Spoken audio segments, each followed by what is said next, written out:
Welcome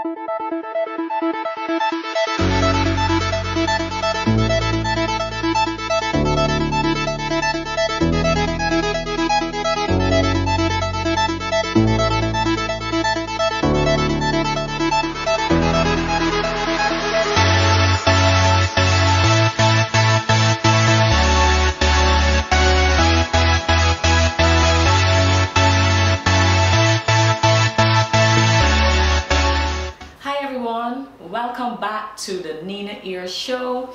It is indeed a pleasure to be here with you today, and of course this is our second episode of Does Purity Matter?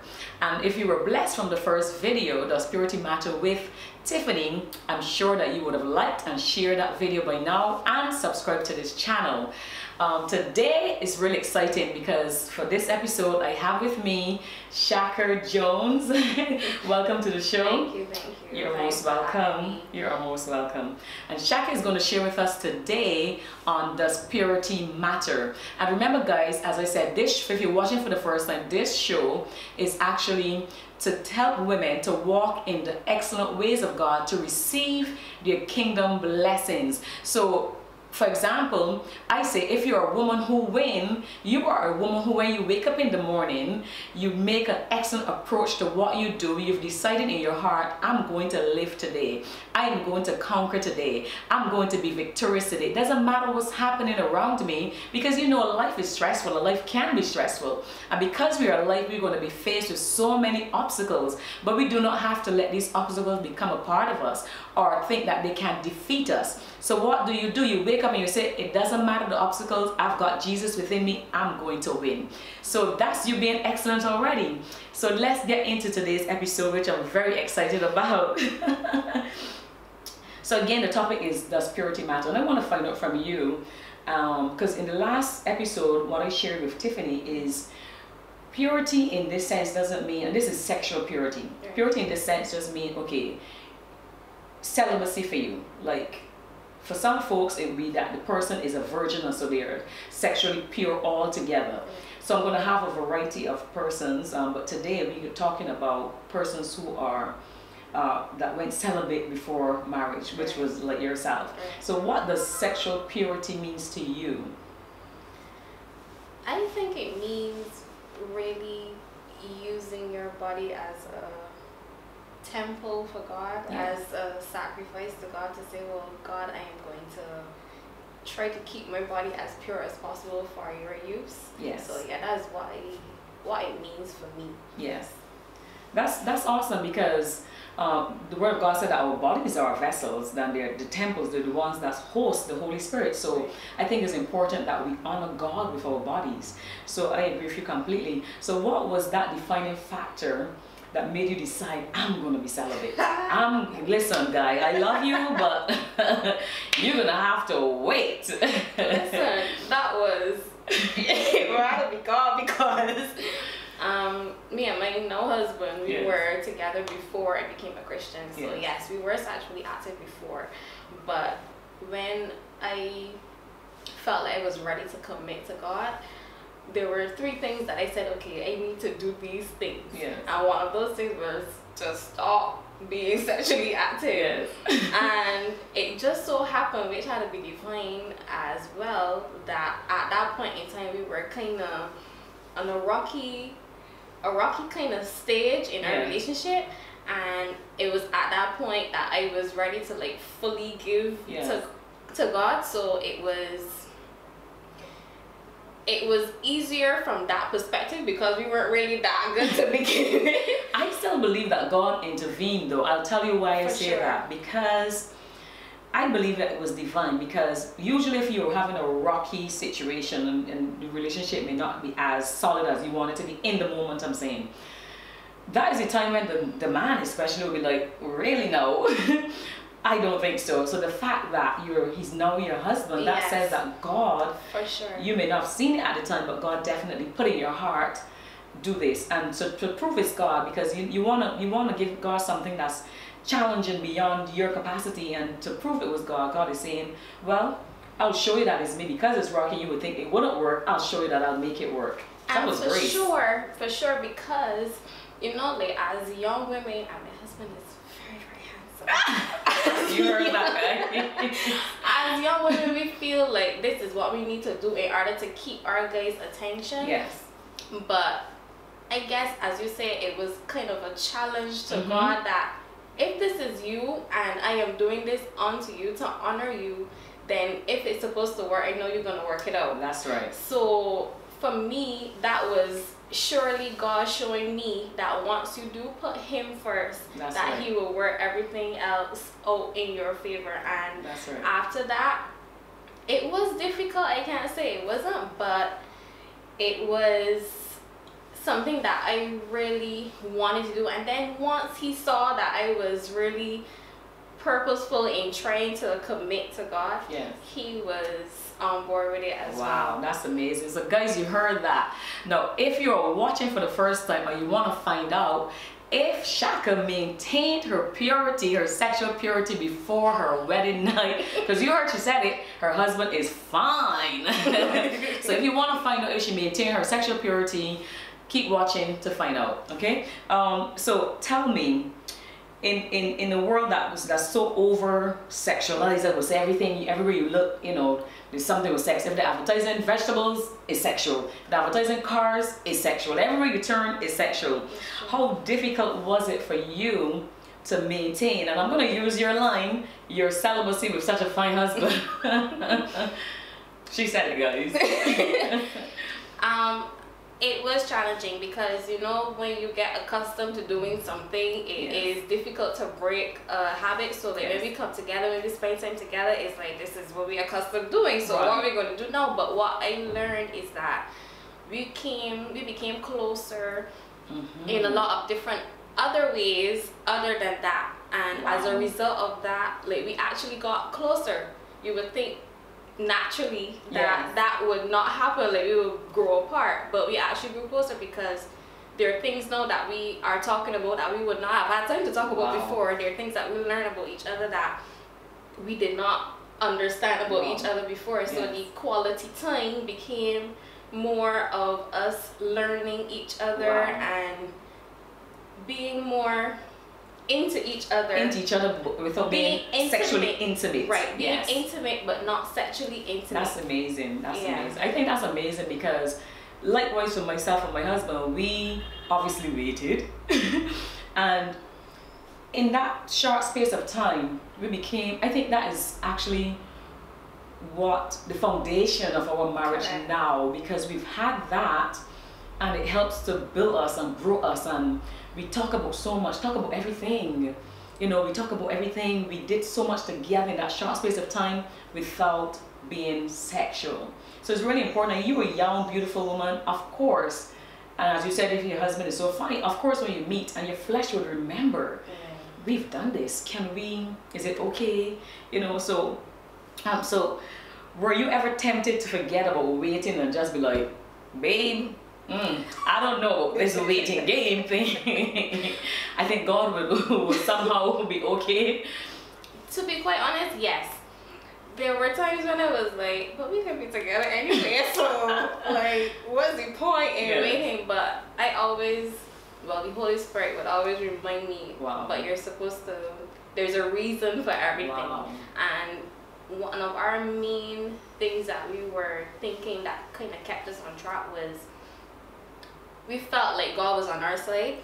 We felt like God was really working things out for us, and we didn't want to do anything that would block our blessing. We didn't want to do anything that would hinder where we were going and what we were supposed to be. So that was like the main factor in. Wow, that's amazing, and that's so impressive because, and it really shows, and I'm glad that you share that, because it really shows that when you wait on God, when something is divine, when God is in the midst of it, when you've included him, when you've made him first, that, as you said, there was favor on the relationship. You started to see things happen, things began to unfold, mysteries, you started to receive divine information, you started to grow spiritually, because now you've excluded something that would have obviously, as worse, if you fornicate, it means then that you open up the doors for the demonic to come in and actually destroy something that was divine. So it's not that sometimes you have a relationship and it may not be divine, but you would have opened a door not even realizing it,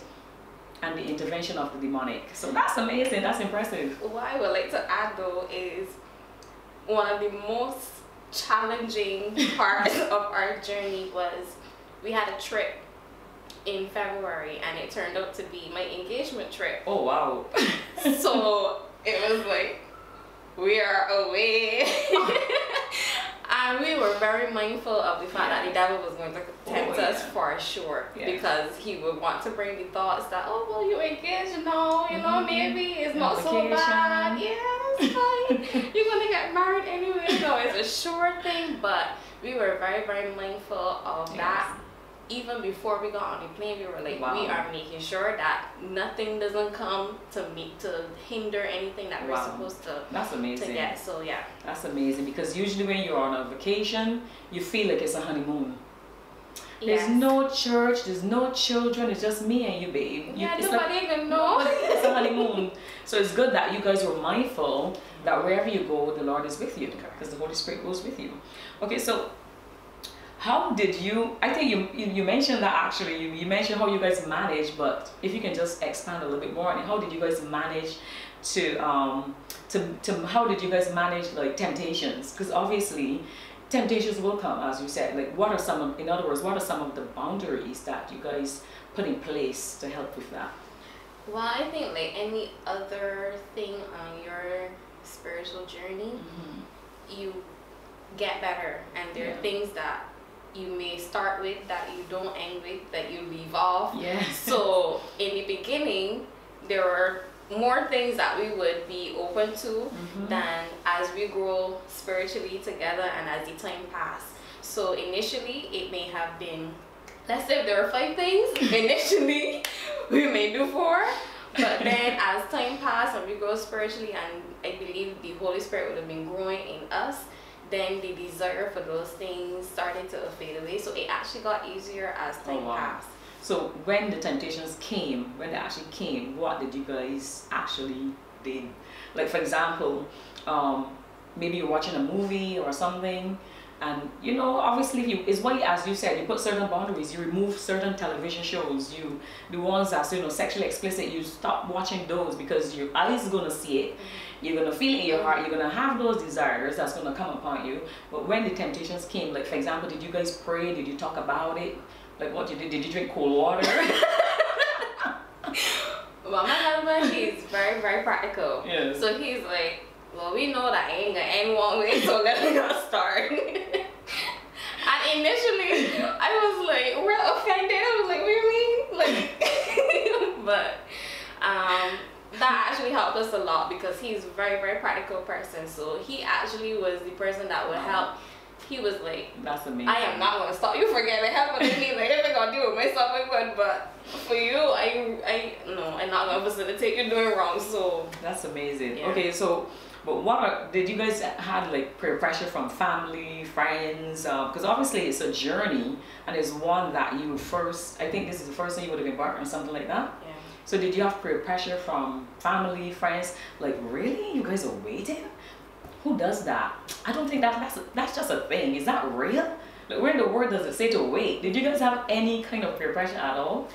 Well, to be quite honest, we kept it very private. So that's very good. Most persons didn't have to give us peer pressure, because they didn't know what was going on with us. I mean, my family, of course, would know that I am trying to walk in the way that I'm supposed to walk, so they would kind of assume. But in terms of peer pressure, we really didn't have that, because we kind of kept it very private. It was out there broadcasting, no, we're not doing anything no more. Well, as you said, family, because here's the thing, sometimes the biggest peer pressure comes from family, and so in their minds they would like to assume that you're waiting, but at the same time, because you're together, and they would probably say, okay, but are you guys waiting? And we add it. So that's good that you have family who actually honors what you guys were doing for the Lord. So I think that's really good. Okay, so what if one day your husband, prior, obviously you're married now, to marriage, stated he couldn't handle the desire and applied pressure, and you were like, what do you do in a scenario like that? So that's the trick question for you today.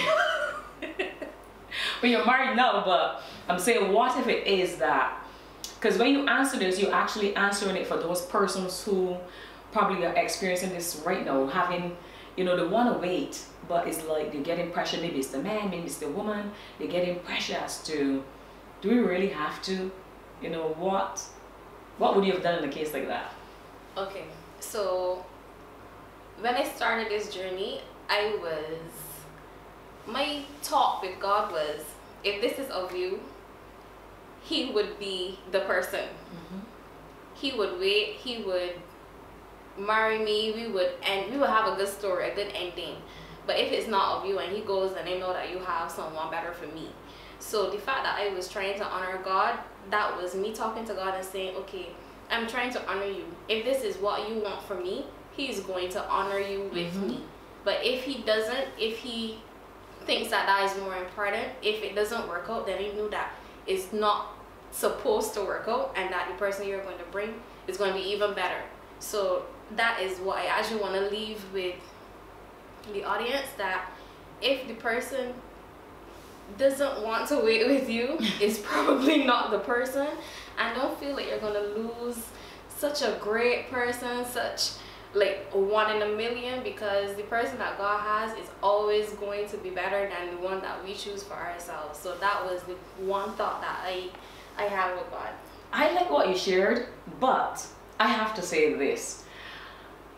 What if it is that the person, it's not that the person is a wrong person, because God chose me for my husband, but there was so much I had to work through. So what if it is that is the right person, but maybe one person is either more spiritual, or maybe a person who is probably more sanctified in that area, and maybe the husband or the wife, either one of them, may not have had overcame in that area, let's say. So it's not, it might be the wrong person. It could just be that the person probably need more, you know, guidance in that area. And I think I watched a show, I don't remember the name right now, where the wife actually said that they kept everything together. They were celibate, waited and everything, and they had a lot of boundaries around, you know, their relationship. And I think it was that the man, I think it was a previous relationship actually, not the one she's currently in, didn't want to wait. And it's not that it's not sometimes the wrong person. Sometimes you just need to be able to help that person understand why it is important. Maybe they do not understand because, like you said, it's so new, and because everybody out there, they're all, I mean, let's just be honest. When you go to the church, and this is a Christian show, you go to the church and you see so many young pregnancies and they're unwed, and so you know it is happening. It's not a secret. It's not something that, because if we think it's a secret and we're not open with these conversations, then the devil comes in and he manipulates that as well. So the person could be the person to just need more guidance, especially the person is new in Christianity. They might be like, what? I don't think so. So by the time you explain to them, and it was good too for you and your husband, because you were able to help him in the areas that he was not strong in, and then he was able to help you. So I think it was beautiful as well. So guys, there you have it. It could be that it's the right person. Don't get rid of the person.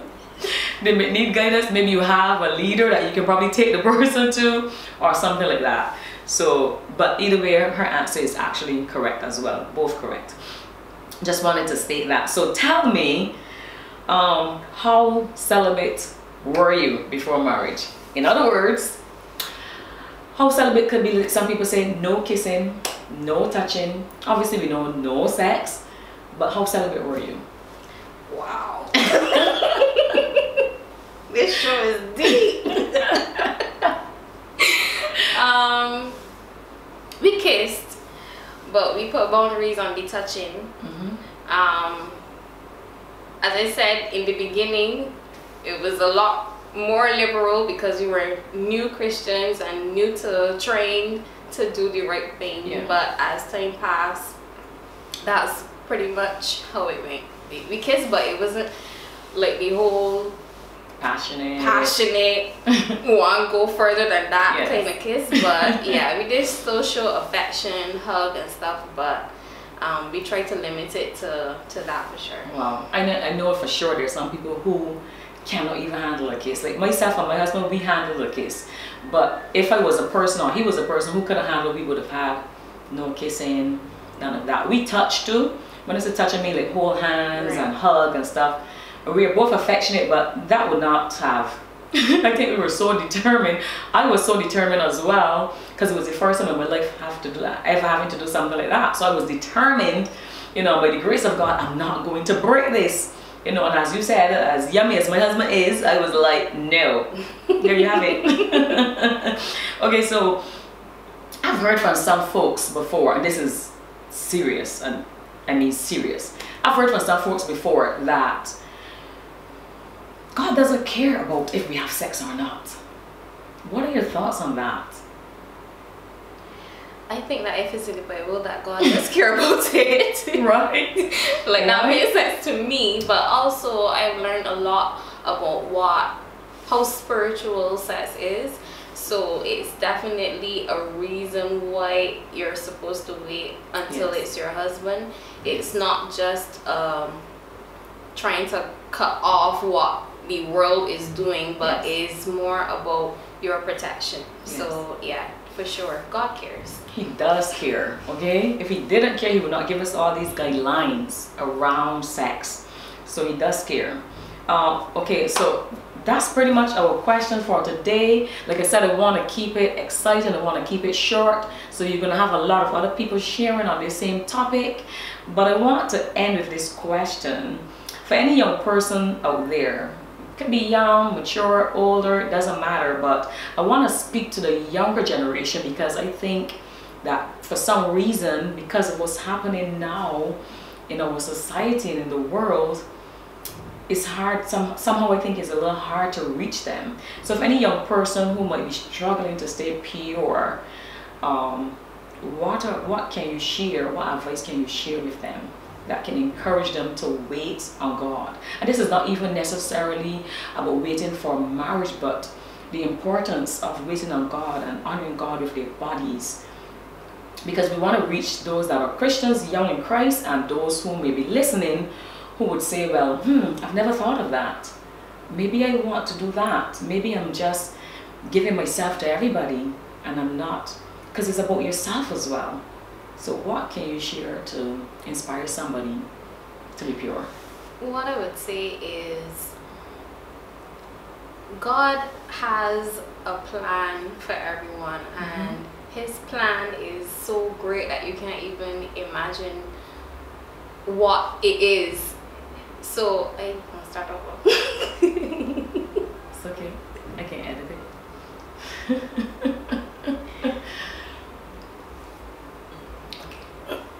And you were doing very well, by the way. Start with God's plan, and yeah, it's really good. What I would say is try to find out what God's plan for your life is, because his plan is bigger than our plans, and no man, no pressure, nothing that may want to come to take you off course can be bigger than the plan or better than the plan that God has for you. So there's a reason why God wants to keep us pure, is for him to be able to use us in the way that he wants to use us in. So I would encourage anybody, and also for the ladies, I speak about the ladies because I'm a lady, that may want to, that may be thinking about what the guys are saying. The guy might think this, or the guy might think that. It is so ironic to me.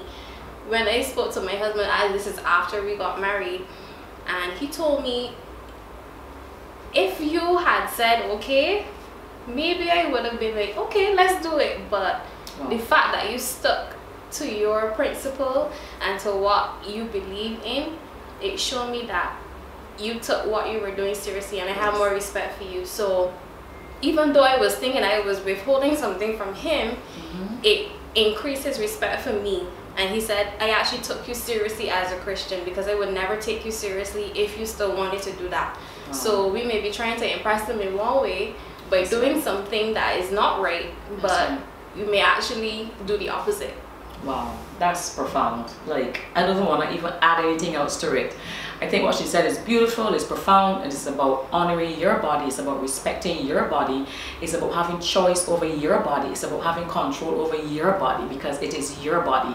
And if you respect it, then the man have no other choice but to respect it and respect you. And if it's a guy and it's a woman, because we have women that are so bold these days, to pursue men really, you know, so if it's a man and you're trying to do the right thing and it's a woman pursuing you, you know, have respect for your body as well. Do not give in to that temptation. And I just want to encourage you that His grace is sufficient. It doesn't matter what's going on around us. It doesn't matter what people are telling us. It doesn't matter what we see online with all the social media and everything. God's grace is sufficient. We are sitting here today because of His grace. We are able to share our testimonies. Shaka is here today sharing her life with you, that part of her journey, because of His grace. She didn't say that she did it on her own. She said she applied the grace of God. So I believe the same grace that's for her, it's for me, is for you as well. So until next time, this has been the Nina Ear Show, and I want to encourage you, if you want to be part of this show, that you can email me at theninaearshow@gmail.com. And let's thank Shaka for being here. Thank you so much for being here with me. You are amazing, what you answered and what you shared. I am certain that there's so many people across the nations that is going to help. So thank you for being so sincere with your answers. You're most welcome. Thank you so much. Thank you so much. So until next time, guys, this has been the Nina Ear Show. And remember, excellence is a choice. In all you do, aim to be excellent. Love you and bye-bye. Bye. That was awesome. You did way.